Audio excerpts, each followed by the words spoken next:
नमस्कार प्रिय शेतकरी बंधूंनो, आपण महागडे फवारे घेत असतो, परंतु त्या फवाऱ्याचा रिझल्ट तुम्हाला चांगला भेटत नाही। काय होते, 150-200 रुपये पंपाचा फवारा होतो। कपाशी असो, कपाशीवर महाग होतो, सोयाबीनचा थोडा कमी रुपयात होतो, पण तो फवारा वाया जातो। कधी कधी आपल्याला अपेक्षित रिझल्ट भेटत नाही, आळ्या मरत नाही, औषधी नासते म्हणजे फुटते, त्याचं सॅच्युरेशन व्यवस्थित होत नाही। त्याचं जे कारण असते, आता भाऊशी माझी चर्चा झाली त्या विषयावर आम्ही बोललो। त्यांचं म्हणणं होतं मला 6 एकराला 4 किलो 19-19 खत द्या। त्याच्यानंतर आम्ही बाकी फॅमिकॉन लॅम्बडा वगैरे घेणार होतो, अजून अळीसाठी घेणार होतो असे।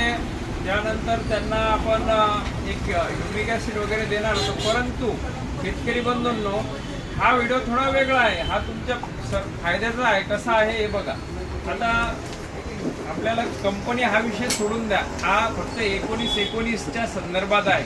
म्हणजे 19-19 असो, 0-52 असो, 12-61 असो, 13-40-13 असो, त्यानंतर 11-36-24 असो, 11-33-34 असो, जे मॉलिक्युल्स आहेत याच्यासोबत कुठलेही कीटकनाशक बुरशीनाशक वापरायला चालत नाही। कारण याने औषधी फुटणार म्हणजे फुटणार, रिझल्ट भेटणार नाही म्हणजे नाही भेटणार। म्हणजे रिझल्टची जे आपण जे फंगीसाईड पेस्टिसाईड आहे याची तीव्रता ही कमी होते, कमी म्हणजे रिझल्ट भेटत नाही असं त्या प्रमाणात तुम्हाला रिझल्ट भेटणार आहे। तर हे बघा, याच्यात काय लिहिलं आहे सरळ सरळ, 19-19 is an ideal plant food formulation which can be used where fertility of state soil is not known or known. The nutrients are at medium level. ज्या ठिकाणी कमी प्रमाणात अन्नद्रव्य आहे किंवा ज्याची आपल्याला अन्नद्रव्याचे किती आहे हे माहिती नसेल त्या ठिकाणी वापरा म्हणणं आहे। पण अवॉइड म्हणजे टाळा mixing of this fertiliser with any fungicide और पेस्टिसाइड। कुठलेही बुरशीनाशक कीटकनाशक सोबत 19-19 चालत नाही असं स्पष्ट कंपनीनं सांगितलेलं आहे।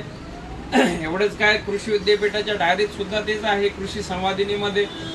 आणि जे काय शास्त्रज्ञ आहेत ॲग्रिकल्चर डिपार्टमेंटमध्ये ते हेच सांगतात की हे खतं तुम्ही फवारणीतून बुरशीनाशक कीटकनाशक सोबत द्यायला चालत नाही। आणि हे खतं द्यायचे असले तर खालून ठिबकमधून द्या। तर आणि जर तुम्हाला द्यायचे तर स्पेशल द्या, त्यात बुरशीनाशक कीटकनाशक वापरू नका असं स्पष्ट दिलेलं आहे। असा नियम सुद्धा आहे।